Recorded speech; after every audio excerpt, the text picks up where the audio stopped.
இந்த வீடியோவில் நம்ம பார்க்க போகிறது one of the important topic in human rights, self determination. Self டிட்டர்மினேஷனுக்கு வேறு பேர் எது இருக்குங்களா? புரிகிற மாதிரி சொன்னால் அப்படின்னா, செல்ஃப் டிட்டர்மினேஷனுக்கு வேறு பேர் இருக்குது. Independence, sovereign autonomy. Independence, sovereign autonomy அப்படின்னு சொல்கிறாங்க செல்ஃப் டிட்டர்மினேஷனை வேறு விதமாக. இப்போ ஓரளவு செல்ஃப் டிட்டர்மினேஷன்னா என்ன சொல்ல வராங்க அப்படிங்கிறது உங்களுக்கு புரிஞ்சிருக்கும். Self determination denotes the legal right of the people to decide their own destiny. அவங்களோட டெஸ்டினியை பீப்புள் முடிவெடுக்கிறதுக்கு அவங்களுக்கு ஃப்ரீ வில் இருக்குது. அதுதான் செல்ஃப் டிட்டர்மினேஷன். அது லீகல் ரைட் அப்படிங்கிறாங்க. Self determination gives self dignity to humans. Self determination gives self dignity to humans அப்படிங்கிறான். Moreover, this right is recognized right in various agreements by General Assembly in United Nations. General அசம்பிளியே இது ஒரு recognised right அப்படின்னு சொல்லி self டிட்டர்மினேஷனை recognise பண்ணுறாங்க, அங்கீகாரம் கொடுக்குறாங்க. United nation அங்கீகாரம் கொடுத்துருக்கு இந்த ரைட்டுக்கு. செல்ஃப் டிட்டர்மினேஷன் ரைட்டை வந்து ரெகக்னைஸ்டு ரைட்டுன்னு சொல்லுது யுனைடெட் நேஷன். அதன் பிறகு people or groups, they freely determine political status and freely pursue their economic, social and cultural development. ஒரு நாட்டோட மக்கள் இருக்காங்க, ஒரு குரூப் இருக்காங்க அப்படின்னு சொன்னால் பொலிட்டிக்கல் ஆக்டிவிட்டியில் அவங்க ஈடுபடுறதுக்கு அவங்களுக்கு ரைட்ஸ் இருக்கா? இருக்குது.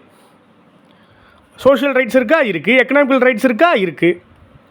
ஸோ அதைத்தான் சொல்ல வராங்க. அதுதான் செல்ஃப் டிட்டர்மினேஷன் அப்படின்னு சொல்கிறாங்க. People right to determine or to free will. அதாவது பீப்புள் எப்படி முடிவெடுக்கலாம் அப்படின்னா ஃப்ரீ வில்லில் முடிவெடுக்கலாம். உங்களுக்கு எல்லா சுதந்திரமும் கொடுக்கப்படுது, எல்லா ஃப்ரீடமும் வழங்கப்படுது. அதுதாங்க செல்ஃப் டிட்டர்மினேஷன் அப்படிங்கிறான். யுனைடெட் நேஷனில் ஒரு இன்டர்பிரிட்டேஷனை அடாப்ட் பண்ணியிருக்காங்க. இந்த செல்ஃப் டிட்டர்மினேஷனுக்கு ஒரு இன்டர்பிரிட்டேஷன் கொடுக்குறாங்க. அதை யுனைடெட் நேஷனை அடாப்ட் பண்ணுறான். என்ன சொல்கிறான்? Right of group to preserve their identity and of citizen to participate in country political life. ஒரு நாட்டில் உள்ள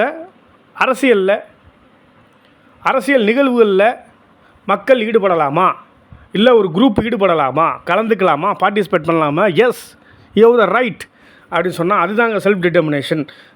உங்களுக்குன்னு தனி அடையாளம் இருக்குது அப்படின்னு கொடுக்குறானா, ஐடென்டிட்டி கொடுக்குறானா அந்த குரூப் ஆஃப் பீப்புள்ஸுக்கு அப்படின்னு சொன்னால் அதுதாங்க செல்ஃப் டிட்டர்மினேஷன் அப்படிங்கிறாங்க யுனைடெட் நேஷன்.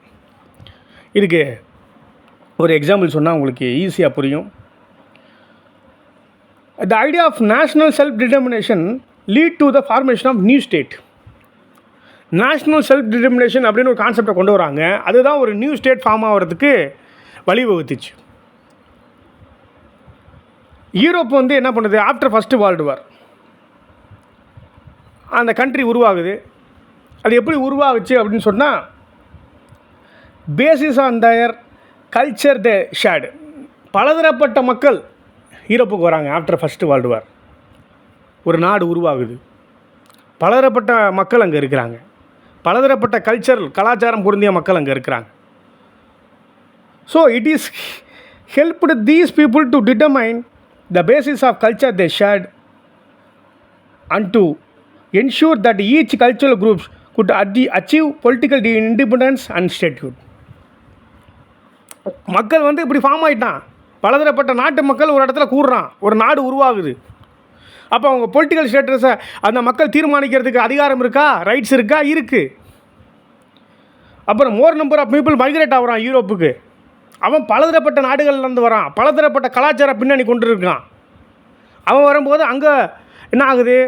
கல்ச்சர் சேமாக இல்லைனாலும் பலதரப்பட்ட மக்கள் சேர்ந்து கல்ச்சர் அங்கே ஃபார்ம் ஆகுது. இப்போ நம்ம இந்தியாவே எடுத்துக்குவோம். பலதரப்பட்ட மொழிகள் பேசுகிற மக்கள் இங்கே இருக்கும். பல கலாச்சாரத்தை இங்கே ஃபாலோ பண்ணுறோம். ஸோ அது மாதிரி தான் யூரோப்பும் அந்த காலகட்டத்தில் இருந்திருக்கு. இதுதான் செல்ஃப் டிட்டர்மினேஷன்.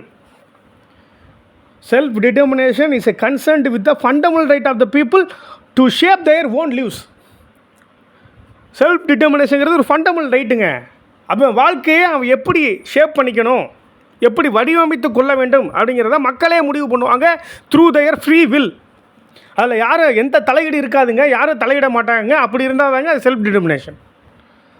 சிம்பிளாக புரிஞ்சுருவேன் நினைக்கிறேன். It is a recognised right in United nation. ரைட்டா? இதுதான் செல்ஃப் டிட்டர்மினேஷன். உங்களுக்கு ஈஸியாக இப்போ புரிஞ்சிருக்கும்.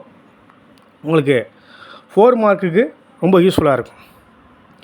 ஸோ ஸ்டடி லாவை ஃபாலோ பண்ணுங்கள், சப்ஸ்கிரைப் பண்ணுங்கள்.